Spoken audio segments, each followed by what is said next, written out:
back to another video. So today I'm gonna be actually giving you guys a little story time, but first I just wanted to show you guys a couple things that we have here for the Elantra N, and we should be getting those installed hopefully soon. Henry will be making an installation video of these two things right here. So first, really quick, I finally got some Rally Armor mud flaps, the black with the performance blue, which these are the ones I wanted. I've been wanting them, and we ended up finding a lady in Vegas. Well, Henry did. He gave them to us for $100, brand new in the box. So I thought that was a really good deal.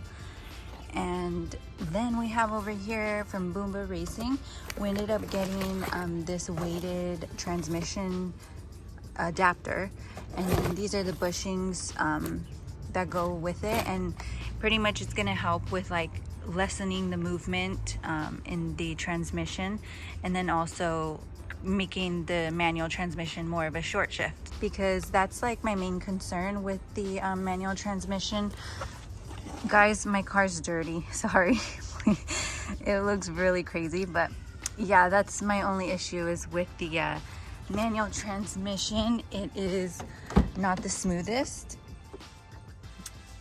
I don't know what it is, but ever since I drove hubby's Velossatech N, I could feel definitely a big difference in the gearbox and the shifting.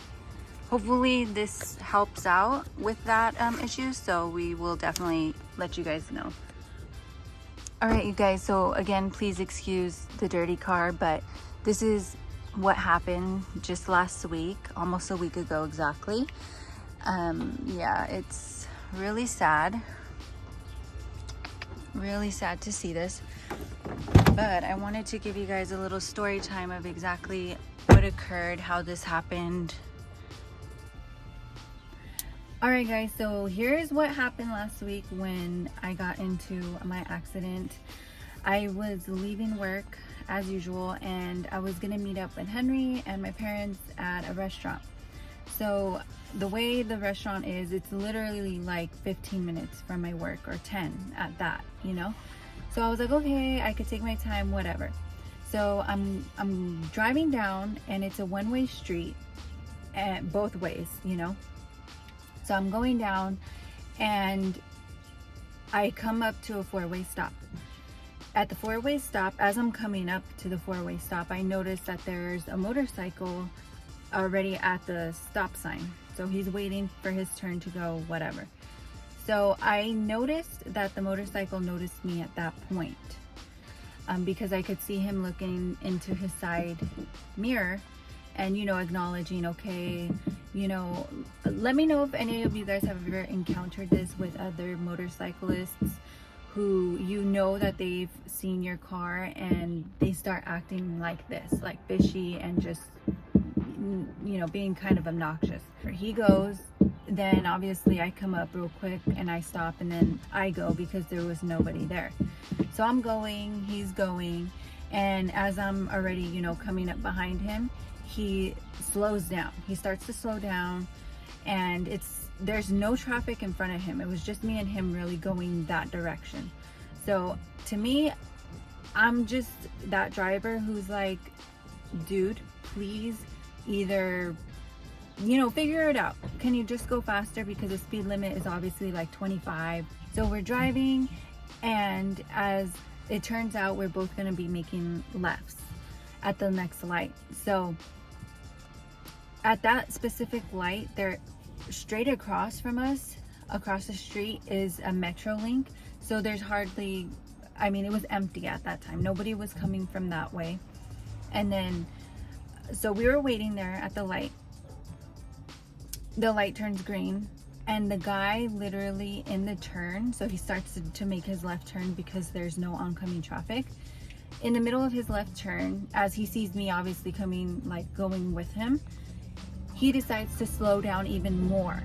And with the manual transmission, obviously it's hard to just be that low miles an hour without either one, stalling, or just having to keep your foot on the clutch and back and forth, and it's just like really annoying, you know? So once he did that and he's looking at me in his mirror while he's doing that, I'm just like, dude, I'm not even gonna stay in the lane that you're in. I'm gonna go in the next lane. So from that one left turning lane, it went into 2 lanes. So he went into the lane closest to the left, which would be like the middle divider. And I went into, after I was making my turn, I went into the right lane. So that's what happened. As I turned and I was already in the right lane, he was in the left lane. We were both like this, and I was obviously coming up, you know, to go faster and to pass him. And as soon as I'm like already, you know, it's kind of hard to see, but so this is me then, and then this is the motorcycle. So as I'm coming up like this, he at this point of here, after seeing all the front of my car, decides to come right into what you guys just saw, which was the back door of the driver's side.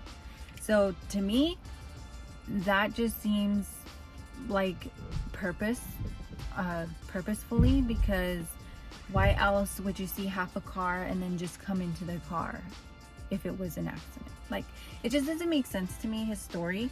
I pulled over, obviously. I was really actually worried because I just wanted to make sure he was okay.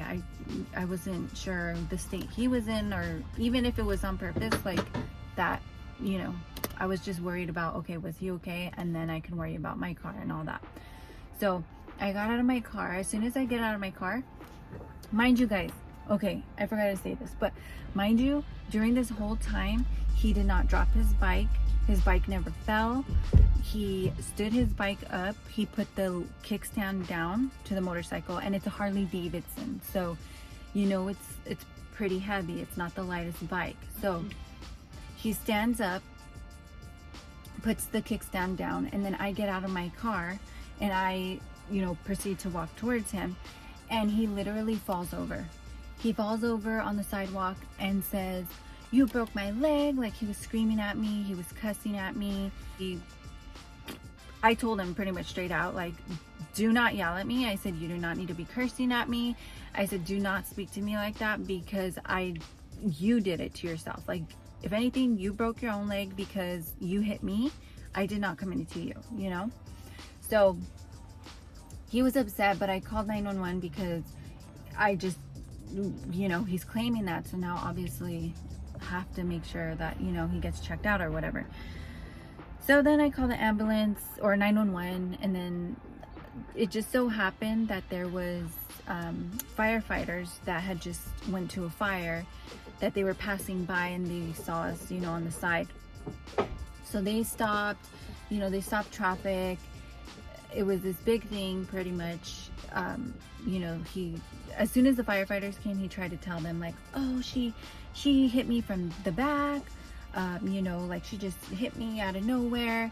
And I immediately tried to tell them, like, that's not true. I said, because then the front of my car would have been damaged, and there is no damage to the front of my car. It's only right here where you hit me. Like, oh my gosh.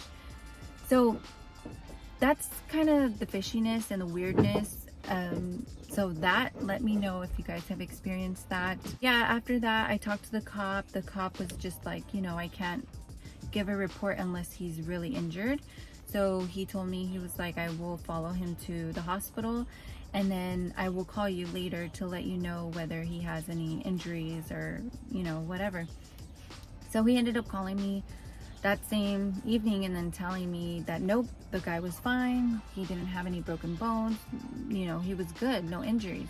He's like, so I don't need to be writing a police report, you know? So I was like, okay, thank you, Lord, because that's good to know. You know, now we can just worry about, okay, getting my car fixed. And I didn't get the guy's insurance because he didn't give it to me because he was going in the ambulance. Now I'm leaving it up to my insurance. I already filed the claim. The guy has not filed a claim. My insurance called me yesterday and told me that he hired an attorney, but he has not filed any claim with his insurance. And she's like, for all we know, he doesn't even have insurance, you know, or something's up. She's like, because even his lawyer is being fishy. So it just seems really odd. as to the whole situation, you know.